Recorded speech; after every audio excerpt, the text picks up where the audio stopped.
What is up, everybody? Welcome to the post-Christmas apocalypse. I hope you had a wonderful time with your families, enjoying company and food and the gifts. Did you guys get anything good?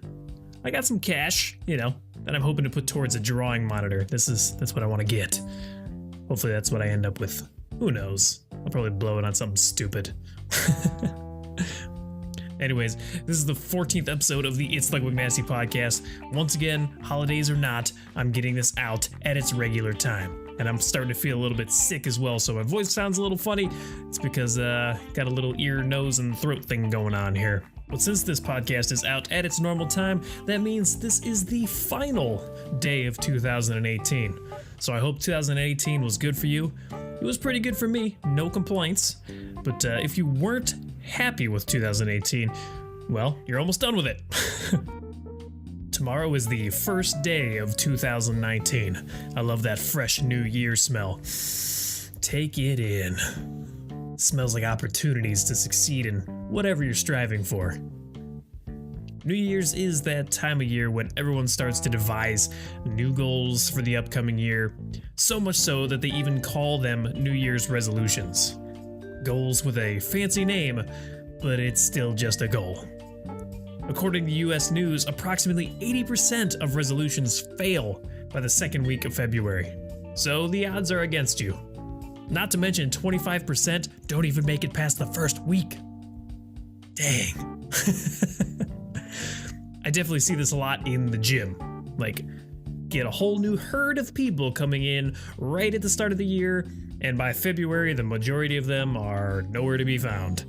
So let's look for a few ways we can improve our chances of achieving our goals in 2019. When it comes to goal setting, there are things that work for certain people and things that work for others. I'm going to go over what works for me, as achieving anything that takes time and commitment was always my Achilles heel. First off, there is a hack for improving your odds of success towards achieving your goals. Everyone loves hacks. Hacks this, hacks that, hacky sack. You ready for it? This is going to change your life. This hack is amazing. Are you listening? Okay, here it is.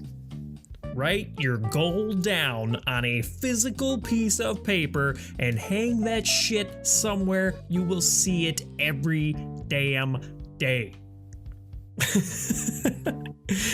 Studies have shown that people who write their goals down have up to an 80% higher success rate over their non-pencil to paper counterparts. Seriously, just by writing it down, you have that much higher of a chance. Keeping your goals internal keeps them from feeling real. Instead, it's just something you're telling yourself that you're going to do, which then makes it easy to disregard. So write down your goals, be descriptive, attach emotion and feeling to it, and it's gonna do you some good. So back in episode 3 of this podcast, we discussed accountability, and I recommend you going back, check that out.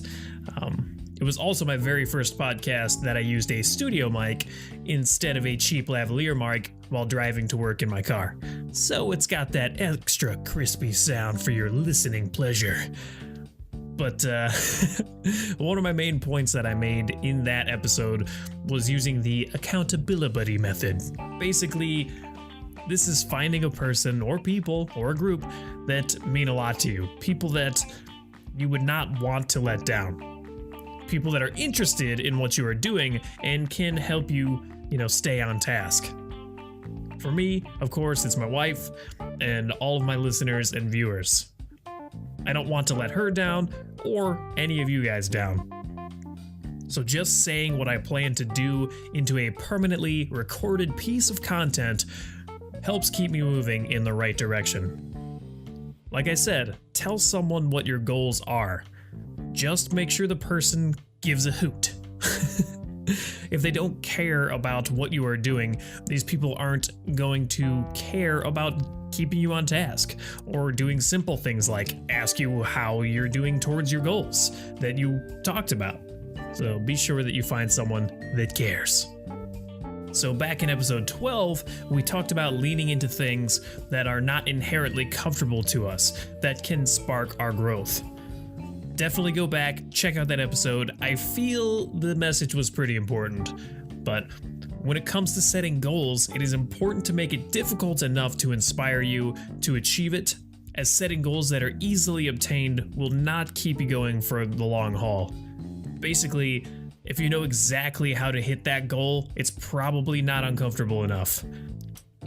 It's when we can't see the road ahead clearly is when we are onto a more solid goal to achieve. We also don't want to set goals that are so difficult that there is no chance in hell that we're going to achieve it. Making unrealistic goals will just set us up for failures. I'm 6 foot, 31-year-old who enjoys playing basketball, but I'm far from being good.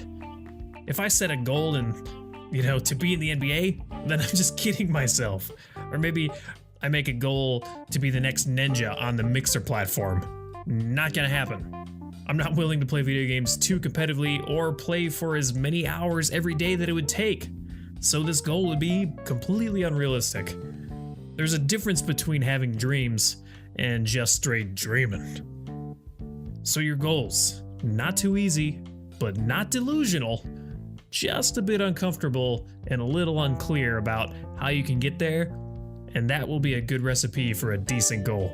So having goals is just one part of the puzzle. We really need to believe that we can achieve the goal, and it's not just about believing in ourselves personally. It is important that we believe that someone like us is capable of achieving this goal. What I mean is, we make many excuses to why we can't do things, and reasons to explain our inability to reach our goals. Excuses like, I'm too old, I'm too weak, I'm not lucky enough, I'm not talented enough. There are too many others already doing what I want to do. Someone from my small town can't do that. The world is against me. Whether we are making excuses, blaming ourselves, others, or the world we live in, they will limit you. And if these beliefs are constantly in your head, the chance of succeeding is slim. A good practice is to sit down with these things, you think are holding you back and write them down, and then try to find a way to spin them from a negative into a positive. Instead of saying like, you're too old for the job, maybe reformat that saying to, I have years of experience to offer my new employer. We need to believe in what we personally can bring to the table. The problem with getting into these negative beliefs is that once you set that as what you believe, it can start shaping your reality. In a sense, we experience what we expect. Our expectations shape our perceptions, our actions, and inevitably our outcomes, which in turn shapes our reality. If we go into something with a negative mindset, the results are most likely to be negative. But if we go in at it with a more positive frame of mind, even if it's not how we expected it, it can still be a positive experience, and we can still take something positive out of it. So to finish up our little goal chat here, I'm just going to go over SMART goals. So this is a widely used and simple method for setting goals.